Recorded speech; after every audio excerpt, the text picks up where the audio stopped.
Medina से थोड़ी दूरी पर बसे एक सादे से गांव में एक बुजुर्ग महिला अपने मकान के बाहर बैठी हुई थी। सामने कुछ गठरियां रखी थीं, जैसे सफर की तैयारी पूरी हो चुकी हो।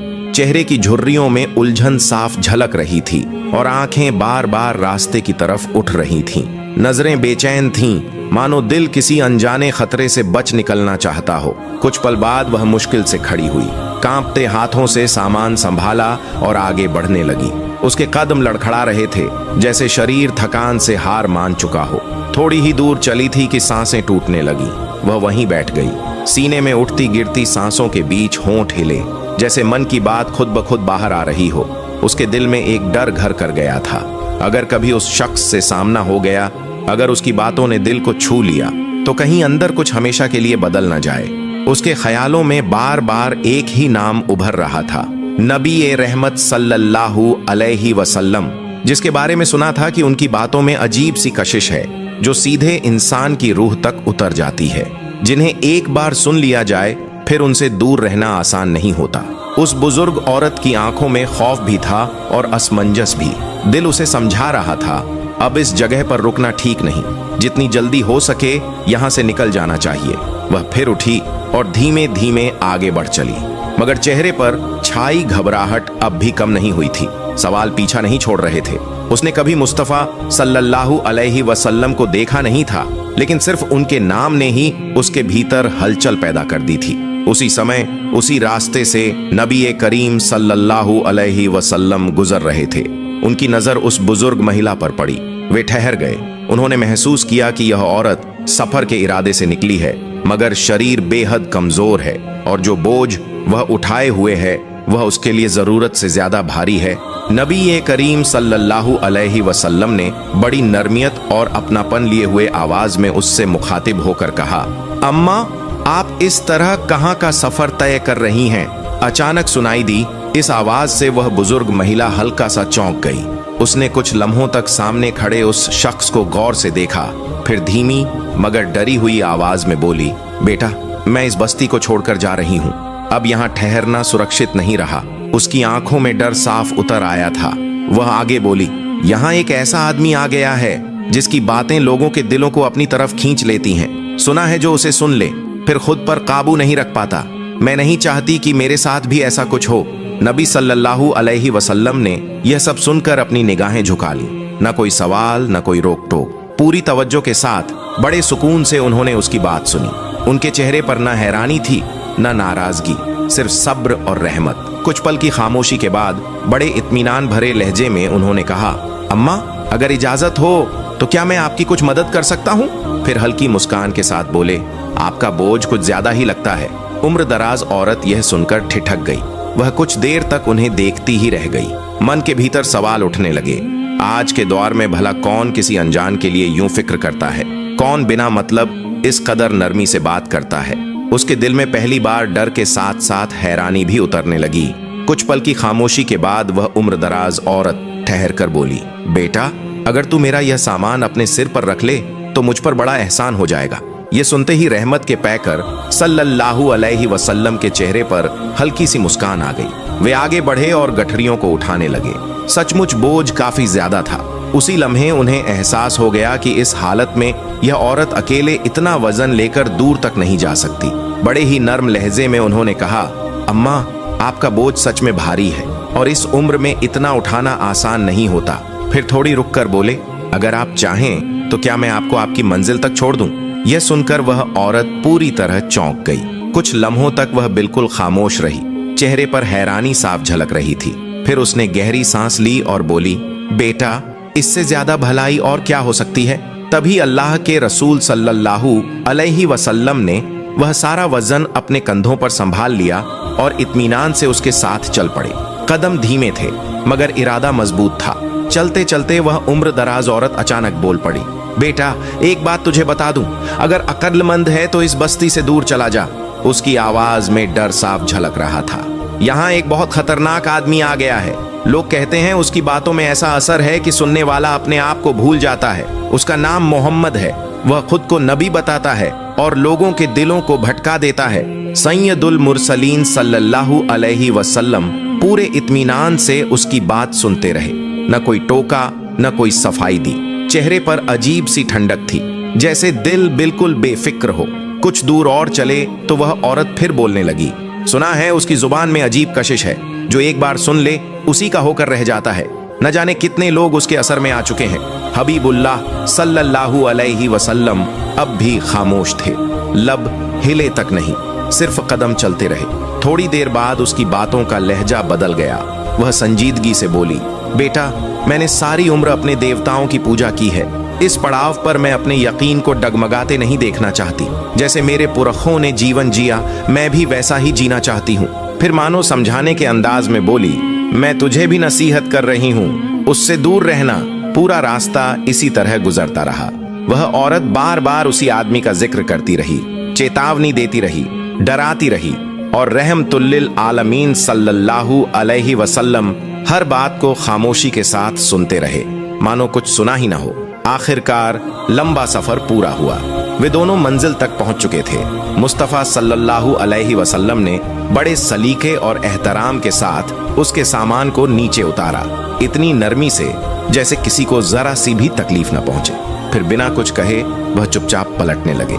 यह देखकर वह अम्मा हैरानी से ठहर गई। जाते हुए कदमों की आहट सुनकर फिर बोली, बेटा, एक बात तो बता, तू आखिर है कौन?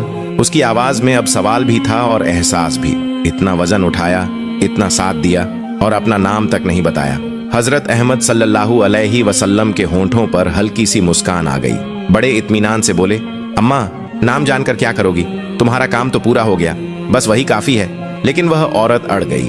उसने सिर हिलाते हुए कहा, नहीं बेटा, मैं जानना चाहती हूँ। तू इतना भला है, इतना शरीफ है, तेरे लहजे में अजीब सी सच्चाई है। मुझे तेरा नाम जरूर जानना है। नबी करीम सल्लल्लाहु अलैहि वसल्लम कुछ लम्हों के लिए खामोश हो गए, नजरें जमीन पर ठहर गईं। फिर बहुत ही नर्म और सधी हुई आवाज में बोले, अम्मा, जिसे तुम पूरे रास्ते बुरा कहती रही, जिसे तुम बहकाने वाला समझती रही, जिसे तुम जादूगर बताती रही, वही मैं हूँ। वह पल जैसे ठहर गया। फिर हजरत मोहम्मद सल्लल्लाहु अलैहि वसल्लम ने सुकून भरे लहजे में कहा, मैं ही मोहम्मद हूँ। यह सुनते ही वह औरत जैसे पत्थर की हो गई। चेहरा सफेद पड़ गया, होंठ थरथराने लगे, आंखें फैल गईं, गला सूख गया, आवाज साथ छोड़ने लगी। काफी कोशिश के बाद वह बुदबुदाई, तू ही मोहम्मद है? रसूलुल्लाह सल्लल्लाहु अलैहि वसल्लम ने बड़ी नरमी से मुस्कुराते हुए कहा, हाँ अम्मा, मैं ही हूँ। उस लम्हे उस उम्र दराज औरत के लिए दुनिया जैसे थम गई।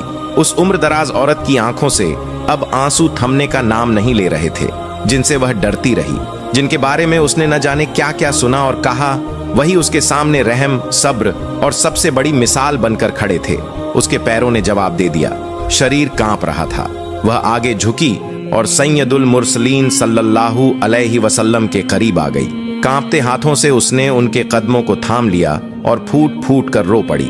टूटती आवाज में बोली, मैंने पूरे रास्ते आपको बुरा कहा, आपका दिल दुखाया, और आपने एक बार भी मुझे रोका नहीं, बल्कि उल्टा आपने मेरा साथ दिया, मेरा बोझ उठाया। उसकी सिसकियों के बीच शब्द निकल रहे थे। क्या मुझे पहले ही समझ नहीं जाना चाहिए था कि सच्ची महानता ऐसे ही लोगों में होती है? रहमतुल्लिल आलमीन सल्लल्लाहु अलैहि वसल्लम ने उसे बहुत ही सादगी और नरमी से देखा।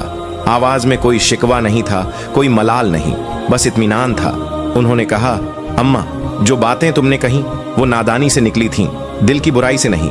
जो इंसान हक़ को नहीं जानता, अगर उसे सब्र और मोहब्बत से समझाया जाए तो एक दिन उसका दिल खुद रास्ता ढूंढ लेता है और सच्चाई उसके सामने बेपर्दा हो जाती है। मगर उस औरत का रोना अब भी नहीं रुका। सीना भारी था। उसने एक गहरी सांस ली और दर्द से भरे लहजे में बोली, मुझसे बहुत बड़ी भूल हो गई। मुझे जो सिखाया गया मैंने वही मान लिया। आज समझ आया कि मैं गलत थी। फिर उसने नजर उठाकर रसूलुल्लाह सल्लल्लाहु अलैहि वसल्लम की तरफ देखा। आवाज कांप रही थी, मगर यकीन मजबूत था। अब मुझे कोई शक नहीं, तुम सच्चे हो, तुम वाकई अल्लाह के भेजे हुए रसूल हो। और उसी लम्हे कांपते होंठों से मगर पूरे यकीन के साथ उसने कहा, आज मेरे दिल की हर उलझन खत्म हो चुकी है। मैं पूरे यकीन के साथ यह गवाही देती हूँ कि अल्लाह के सिवा कोई माबूद नहीं, वही एक है, वही इबादत के काबिल है। और इसी यकीन के साथ मैं यह भी गवाही देती हूँ कि आप ही मोहम्मद हैं, अल्लाह के चुने हुए, भेजे हुए रसूल, जिनकी सच्चाई अब मेरी रूह ने पहचान ली है। कुछ अरसे बाद मुस्तफ़ा सल्लल्लाहु अलैहि वसल्लम के सहाबी हजरत अब्बास रजी अल्लाह ताला अन्हु बैठे हुए थे। उसी दौरान अचानक अब्बू जहल वहां आ पहुंचा। उसके चेहरे पर नफरत थी और लहजे में घमंड। उसने गुस्से से कहा, अगर मेरी नजर मोहम्मद पर सजदे की हालत में पड़ी तो मैं उसी वक्त उनका सर जिस्म से जुदा कर दूंगा। यह सुनते ही हजरत अब्बास रजी अल्लाहु अन्हु बेचैन हो उठे। उन्होंने एक पल भी देर नहीं की और फौरन हजरत अहमद सल्लल्लाहु अलैहि वसल्लम के पास पहुंचे और पूरा मामला बयान कर दिया। जब नबी करीम सल्लल्लाहु अलैहि वसल्लम ने यह सुना तो बिना ठहरे उठ खड़े हुए और मस्जिदुल हराम की जानिब चल पड़े। वहां पहुंचकर नबी सल्लल्लाहु अलैहि वसल्लम ने कुरान की तिलावत शुरू की। सूरह अल अलक की आयतें फिजा में गूंजने लगीं और जब वह मुकाम आया जहां सजदे का हुक्म है तो उसी वक्त हजरत मोहम्मद सल्लल्लाहु अलैहि वसल्लम सजदे में झुक गए। उधर किसी ने जाकर अब्बू जहल को खबर दी, अब्बू जहल मोहम्मद सजदे में हैं। यह सुनते ही उसका गुस्सा हद से बढ़ गया। वह पागलों की तरह दौड़ता हुआ रसूलुल्लाह सल्लल्लाहु अलैहि वसल्लम की तरफ बढ़ा। वह बिल्कुल नजदीक तक पहुंच गया, लेकिन जैसे ही वह करीब पहुंचा अचानक उसके कदम रुक गए और अगले ही लम्हे वह उल्टा मुड़कर तेजी से पीछे की तरफ भागने लगा। अब्बू जहल के साथी यह मंजर देखकर सन्न रह गए। वे हैरानी से उसकी तरफ दौड़े और बोले, अब्बू जहल, यह क्या हुआ? तू यूं डरकर पीछे क्यों लौट आया? अब्बू जहल की हालत देखने लायक नहीं थी। उसका बदन कांप रहा था, सांसें टूटी टूटी सी लग रही थीं। कांपती हुई आवाज में वह बोला, क्या तुम्हें नजर नहीं आ रहा जो मुझे दिखाई दे रहा था? यह सुनकर सब एक दूसरे का चेहरा देखने लगे। हैरानी से पूछा गया, तूने ऐसा क्या देख लिया? अब्बू जहल ने डर से भरी आंखों के साथ कहा, मैंने अपनी तरफ एक भयानक आग का गोला बढ़ता हुआ देखा। वह इतना खौफनाक था कि मुझे यकीन हो गया अगर मैं एक पल भी वहां रुका तो वह मुझे जलाकर राख कर देगा। यह कहते ही वह खामोश हो गया। यह थी अल्लाह ताला की वह कुदरत जिसने अपने प्यारे रसूल को हर साजिश से महफूज रखा। और यह वाकया गवाही बन गया कि जिस रसूल की हिफाजत खुद रब करे उसे कोई नुकसान नहीं पहुंचा सकता। कुछ दिन बाद अब्बू जहल ने कुरैश के सरदारों को एक जगह जमा किया। उसकी आंखों में आग थी और आवाज में जहर। वह गुस्से से बोला, तुम लोग देख नहीं रहे? मोहम्मद ने हमारे तरीके को छोड़ दिया है, हमारे माबूदों पर उंगली उठाता है और हमारे बुजुर्गों को गलत कहता है। फिर उसने सबके सामने अपने बुतों की कसम उठाई और कहा, कल मैं एक भारी पत्थर उठाकर लाऊंगा और जिस लम्हे मोहम्मद सजदे में झुकेगा मैं उसका सर उस पत्थर से कुचल दूंगा, ऐसे कि निशान भी बाकी न रहें। उसने आगे कहा, जो मेरा साथ देना चाहे दे और जो मुझे दुश्मनों के हवाले करना चाहे कर दे। उसके बाद बनु हाशिम जो चाहे करे, मुझे परवाह नहीं। यह सुनकर कुरैश के बड़े बड़े चेहरे आगे बढ़े और अब्बू जहल से बोले, हम तेरे साथ हैं, हम तुझे तन्हा नहीं छोड़ेंगे। तू बेझिझक अपना इरादा पूरा कर। और इस तरह जुल्म का इरादा पूरी जमात के साथ बंधा गया। अगली सुबह अबू जहल अपने कंधे पर एक बेहद भारी पत्थर उठाए हुए आया। उसके दिल में रहम नहीं था और दिमाग में सिर्फ एक ही नीयत पल रही थी, वह बस उसी घड़ी का इंतजार कर रहा था। उधर अल्लाह के प्यारे नबी इबादत के लिए खड़े हुए। फिजा सुकून से भर गई और फिर नबी सल्लल्लाहु अलैहि वसल्लम की सजदे में झुक गए। यही वह पल था। अब्बू जहल दबे पांव आगे बढ़ा, सांस रोके हुए, पत्थर को मजबूती से थामे हुए। एक एक कदम वह हजरत मोहम्मद सल्लल्लाहु अलैहि वसल्लम की जानिब बढ़ने लगा। लेकिन जैसे ही वह बिल्कुल नजदीक पहुंचा अचानक सब कुछ बदल गया।